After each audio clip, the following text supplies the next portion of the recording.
السلام علیکم ګران شاګردان والله دې وکړي چې روغ جوړ بس راځو د نن سبق ته د نن سبق چې دی هغه د انګریزي هغه جملې دي شپېته دانې جملې زه تاسو ته وایم چې موږ په روزمره ژوند کې بیخي ډېرې زیاتې استعمالوو کوچنۍ جملې دي خو ډېرې مهمې دي په 40 ساعته کې موږ دا جملې بیخي ډېرې استعمالوو نو که غواړئ چې دا جملې ښه زده کړئ زما سره ښه په زوره ووایاست او که غواړئ چې ښه زده کړئ تاسو یې په کاپي کې لیکلی هم بیاستئ راځئ دا هره جمله راسره وایاست You can tell me ته ماته ویلی سې Will you help me or not آیا ته به زما سره کومک وکړې که نه I have to do it زه باید دا وکړم I have to go now زه باید اوس ولاړ سم I have to think زه باید فکر وکړم سوچ وکړم کله کله څوک چاته یو خبره وکړي هغه ورته وایي چې زه باید د دې په باره کې سوچ وکړم I have to think now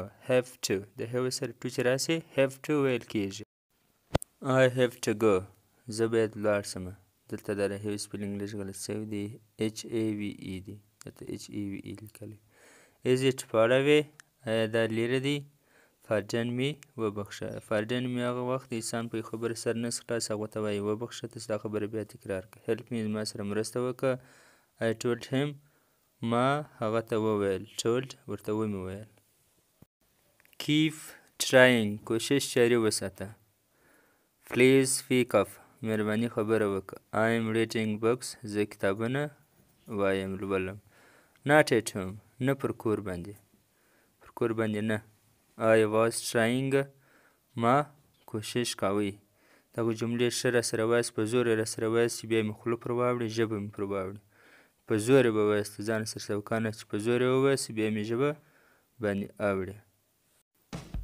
Let me ما ته اجازت راکړه دا let د اجازت لپاره عموما استعمالیږي Talk to you later وروسته به خبره سره وکړو تا سره به وروسته خبره وکړم That is too bad دا ډېره بده خبره ده یو کار یې څوک بد ونیوی دا ډېره بده خبره ده You look busy ته مصروفه ښکارې Slow down سوکه سه یا سوکه که Slow down I know you زه تا پیژنم یا زه په تا پوهیږم It may rain کیدای شي باران وشي You lied to me تا ما ته درواغ وویل Slow motion سست رفتار سوکه رفتار Who is calling you تا له څوک ټلیفون درکوي څوک چې غواړي څوک ټلیفون دله راکوي کال ټلیفون کول راغوښتل دواړو ته ویل کېږي کال چې څوک چاته ورغواړي یا بلنه ورکوي د دې لپاره استعمالیږي She is cooking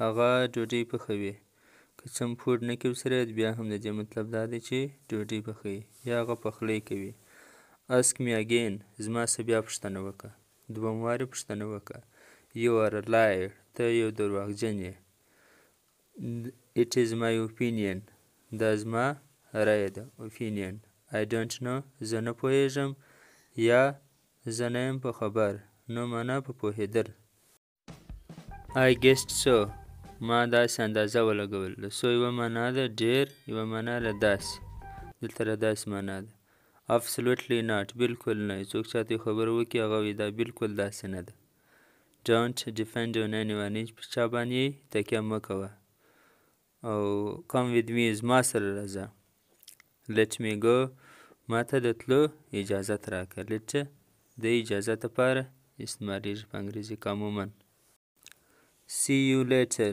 وروسته به بیا سره وینو سره ګورو به I don't suggest زه دا رایه نه در کوم تجویز نه در کوم څوک چاته وایي زه د دې مشوره نه در کوم تجویز No entry داخله منع ده پر داسې ځای باندې لیکلي چې هلته داخله منع وي ورتګ منع دی I agree with you زه ستا سره اتفاق کوم زه په دې کې ستا سره موافق یم I see that زه وینم زه دا وینم دا کومه خبره چې ته کوې یا کار چې ته وایې زه دا وینم د دې دپاره I am going زه روان یم چې کله ته روان یې د تګ په حالت کې دا استعمالولی شې Use your brain دماغ وجنګوه موږ وایي دماغ استعمال کړه ذهن استعمال کړه You can do it ته دا کولی شې I know him زه دی پیژنم زه په ده پوهیږم I don't believe it زه په دې باور نه لرم زه په دې باندې یقین نه لرم believe باور او یقین کول.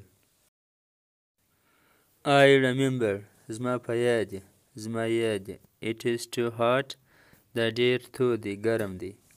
I want to know زه غواړم وپوهېږم وپېژنم. Who is he with you دی څوک در سره دی هغه څوک در سره دی. او listen to me ما ته غوږ ونیسه. یو هیر اورېدل دی. listen معنا په غور سره چاته غوږ نیول. Consider it done داسې وګڼه لکه دا چې وسو. Consider غور کول ته وایي ګڼل. It is here دا دی. Put it on me دا پر ما باندې کښېږدئ. څوک وایي چې دا کار پر ما باندې کښېږده زه یې کوم. Easy to say ویل اسانه دی. په خوله باندې ویل د یو کار اسانه دی.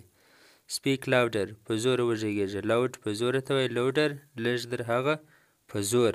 Speak louder. Nothing needed دی چې ضرورت نشته. څوک چاته وایي څه کومک شی مې دی وایي یا دی چې ضرورت نشته. Nothing needed. Please forgive me مهرباني ما وبخښه. Give me one یو دانه ما ته راکړه. Let me see ته اجازت راکړه چې زه یې وګورم. موږ ته راکړه زه یې وګورم. Let د اجازت لپاره. څوک چې اجازه راځي وګورم. Let me see. At one point په یوه ځای کې څوک چاته وایي په دا یوه ځای کې به دی ښه وایي په دا یوه ځای کې به دی غلط دی. At one point مننه دا زموږ د نن سبق. ویډیو لایک کړئ تر بل سبقه